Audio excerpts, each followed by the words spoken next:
I like the turnout. What I really loved is that Marty has a great following.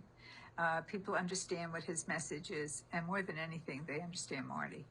And Marty is really a role model for a lot of people. And it's not just a role model, but he really shows what life is and how he lives his life. And that is something that is hard for many of us at different times. And it's like, if he can do it, I can do it. But the truth is, we can all do it if we want to do it.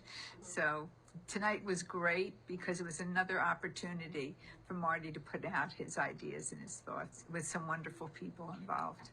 It was moving, it was touching, and especially to have the filmmaker here and to have other folks involved, especially people I know. It's an organic thing, and especially in light of with Delgado being elected and him seeing the movie the other day, and you feel like there's a little hope around this kind of issue. It's one simple thing. Maybe we can't stop war right away, but we can take care of these folks in a better way than we have before.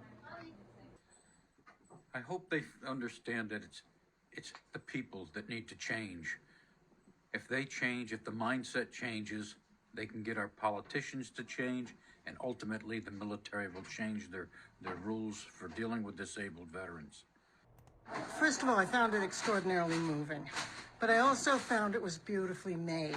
And I think it is so beautifully made and so simply made that it belongs on HBO, on PBS, on CNN. I think it is quality material that they can use. And I watch those channels, so I'm not saying this arbitrarily. I'm working with other people. I have a different skill set. I have a different way of doing things. To who? Who specifically? The military? People in all around the country, or all what? around the country, as widely distributed as possible. As long with the song is also because the song is very uplifting and inspiring to people to go toward life and not death. We need to find national organizations to support it. A disability liberation organization or a veteran organization would be great. We don't have that yet. I think early in the film it's mentioned that there is some history of disabled people serving to a degree, but what is happening now? Is it just that the military isn't doing enough, or is there some sort of policy or unspoken policy that they don't hire disabled people? At 15 years of service, they'll consider it.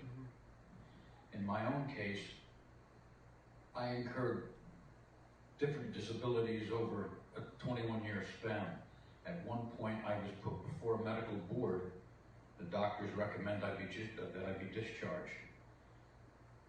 I didn't agree with that. I appealed it, and I was made to go through competency tests in my specialty. I had to go through a physical test to show that I could still perform in a combat situation.